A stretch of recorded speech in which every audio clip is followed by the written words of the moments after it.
I'm working on a tubeless system for my bicycle. You don't know what tubeless is? Just kidding. Okay, so I was working on my tubeless system. And I've been working on it quite frequently in the past 2 or 3 months. I'm currently unemployed right now, so I've been working like hardcore, like almost like 5 hours a day on tubeless. And I'm not going to. This video is not designed to be a full tutorial of how to do tubeless. If someone has that desire, I could do it, but some search terms that you could search for are what I found to be most successful is put in there ghetto. We'll just go through it, and I'll try to just look on YouTube enough. I'll notify you the terms when I go through this. So I've been doing this. This is like my 6th or 7th time. I've had successful tubeless before, but I was trying a different technique. Instead of using Stan's rim strip, I was going to add just tape, the tape that they provided, a yellow tape. And a note on tape, as far as I can tell, electrical tape does not work. It's too porous. The sealant has an oily quality to it. And that oil seeps down into the electrical tape and it undoes the stick for the electrical tape. So as far as I know, electrical tape doesn't work. I've heard people use Gorilla Tape. There's black tape. We're in the United States. We're in the States here, so I don't know what they call it in the UK. I don't know if it's the same or not.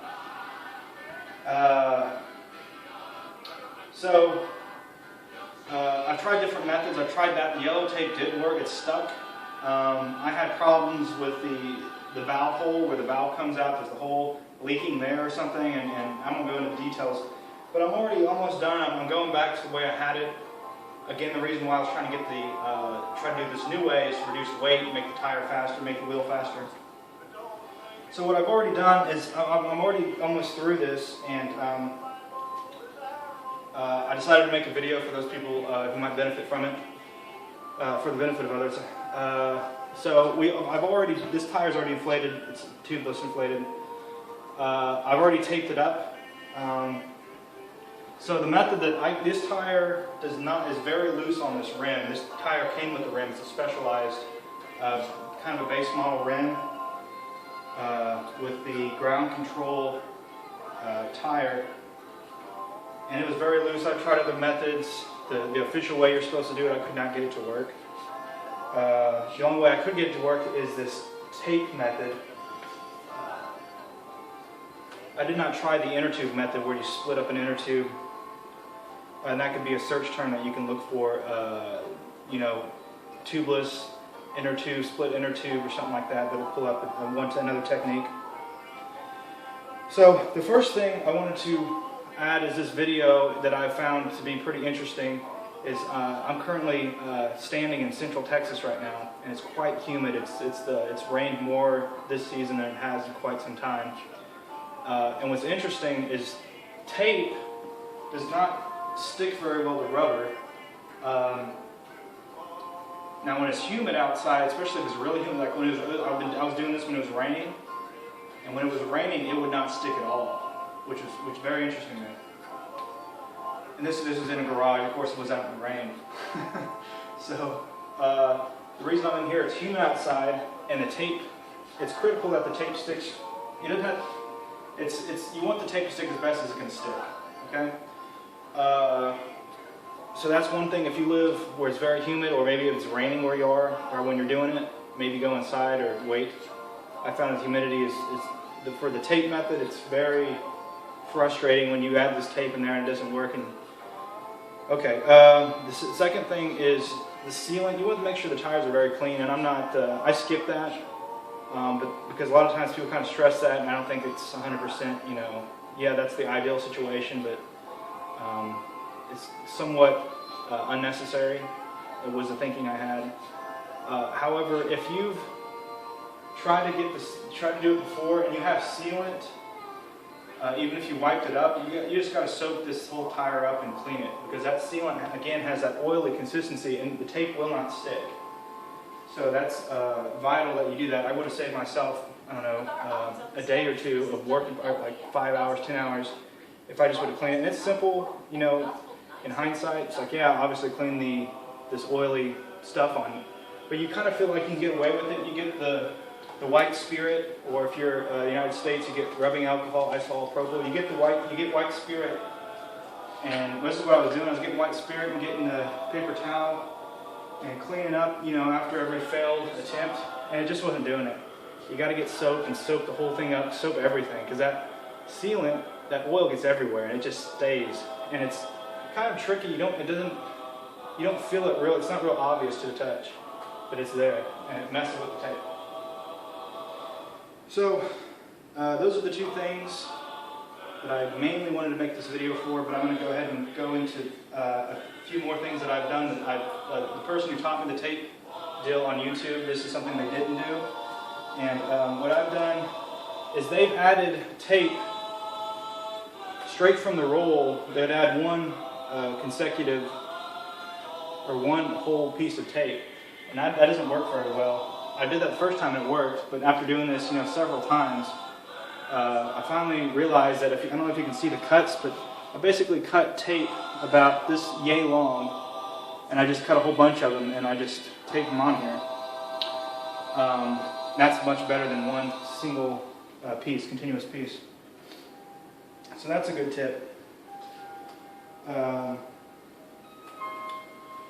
guy that taught me this, his method, and it could work, but there's kind of some drawbacks. I'm going to touch on that. His method is get an inner tube, put it in here, just like you would a regular, inner tube tire. Air up the tire, tape one side while it's aired up. And the thinking is to lock the tire on one side in place. And that might be a good method and all, especially if you're not using any kind of rim strip. If you're using just tape, you can easily put the tire in there, inflate it up, tape the side, deflate it, take the tire out, and then do the other side and tape the other side, and you're fine. But if you have a rim strip, like I've done before, it's very difficult to get a rim strip in here when you have one side taped up. And plus it doesn't sit correctly. It doesn't sit well in the U channel. So that's one caveat to the filling in a tire on one side.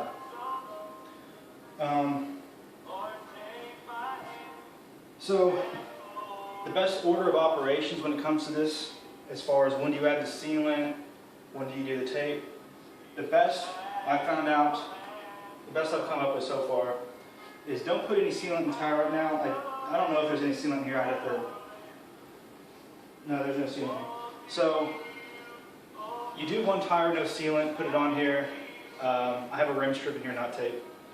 I don't know why I just said that, but so you do one side with tape, okay?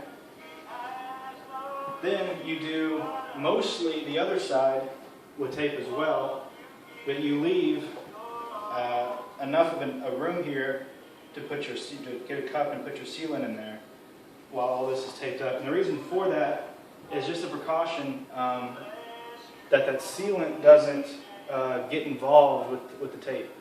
Now, I've done this before successfully without doing it this carefully, but after you've done this so many times, you get tired of mainly the part where it causes fatigue and waste time is the taping.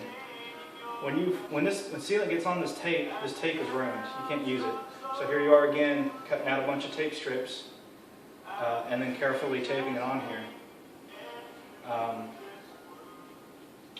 Also a note on the tape, you don't want to get the tape too far over the rim, because when this tire inflates, it will pinch that tape, and when you come to peel the tape off, you'll have a little bit of tape there stuck that's ripped, that ripped off.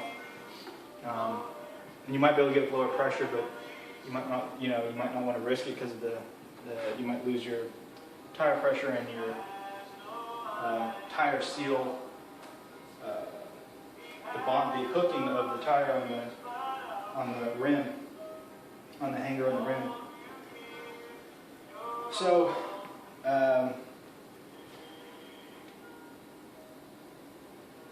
after doing this so many times, you want to do it the most careful way, because I don't even want to even chance getting any tape. I'm still not 100% sure on how From my impression, doing this like 5 or 6, or I don't even know, maybe like a dozen times. If you have just one section right here that isn't sealed well, it could not cause the tire to inflate. That's my impression. I don't know how accurate that is. I can't really tell, but this needs to be pretty precise, pretty well done and tight, hermetically tight, air sealed. So I get tired of doing it. I'm so tired of doing it now. I don't want to mess with it. Just a side note to waste more of your time, I'm giving you a really unprofessional, unclean tutorial here. I want to get rid of the rim strip because I want it to be as light as possible, right? I could still do it. I have other methods, I have other ideas that I can implement, but I'm simply so tired of doing this. And remember, I'm not working, and so you would kind of think that I would be okay with what it just gets so old doing this. And plus I'm running out of sealant. I don't want to pay for more sealant. But I have ideas that I could do this, but I'm not going to do this. So that gives you an idea of how I know why I got into this. I shouldn't even went onto that. So anyway, the order of operations. Again, you tape one side. If you're going to use tape, I guess you could put a tire, a tube in there and fill it up. And man, I'm long-winded on this. Fill it up and whatever. Take one side. Take the inner tube out if you put the inner tube in there. If you're going to use tape, I think that might be a good idea to use an inner tube. Because the inner tube it's easier to tape because the tire isn't moving as much, but that's not much of a factor. But I think the idea is sound that you're taping the bead shut, the tire on the hanger. So if you're using tape, I don't think it would hurt. Just put the inner tube and air it up. I think it'd be quicker, easier to tape. If you're using a rim strip, I wouldn't do that. I would just tape one side. I guess the order of operation: put the rim strip in first. Put the tire on. Tape one side of the tire. Tape mostly the side of the other tire. Add the sealant, and then of course rotate the part that's not taped to a part that is taped, so the sealant doesn't have any ability to seep out, because if it seeps out, you're ruining the tape's ability to stick, and it's probably not going to work, and you have to redo the whole thing. You can't really just go in there and clean it. This white spirit and paper towels don't work, as far as I'm concerned. Just get rid of it. Maybe it's one little spot, yeah, it'll work, but that stuff has a tendency to just spread and ruin the tape. So after you have, how long is this video anyways? I've gone on way too long, but I guess that's the price of this information. 13 minutes, not too bad. So once you have the sealant in here, you finish your tape job. This will work with duct tape. I've used it before. Duct tape, you don't have to have Gorilla tape. I'm gone to Gorilla tape because I'm so tired of taping it that I want to use the best tape. That way I can just do it once and be done with it. So tape all this up. You have your sealant in here. I'm not going to go into the nitty-gritty details of taking out the valve core or the Presta valve. I will answer the question though, as far as can you use just a regular Schrader valve, a regular valve like a car tire valve for your tubeless system? As far as I can tell, no. The reason why is because nobody is making, as far as I know, I don't know if you can see that, that washer, that nut, and these threads. That's a very important feature that you're able to snug that down, and that's critical because that little area is so easy for it to air to slip out. It's crazy. So you have it sealed up, it's taped up. The second thing that's worked for me, I have an air compressor. The air compressor does not work on these tires. Actually, I've never tried it with this. Where have I tried it? I've tried it so many times I can't remember. I can't remember if as far as I can know, the compressor is not working with this, with the tape method. That's how loose everything is. It's crazy. So, behold, the ghetto tubeless inflator. So the ghetto tubeless inflator is the only way that I've successfully got one of these tires filled up, even with an air compressor, even at the gas station air compressor. I have a personal one, and even with the one at the gas station, neither of them worked. Ghetto Tubeless Inflator. Look online, that's another search term on YouTube. Again, Ghetto Tubeless Inflator. And this is the method I've used, and it's the only one that's working. And that's pretty much it. I can't think of any other idea. Another tip is, if you've done a clean enough job that the sealant isn't on there, on the tape, you can use this tape on that tire. That's what I'm doing right now. And that'll save you some time for sure. So I think that's it. Let me check my notes. Yeah. So I hope this was a blessing to you.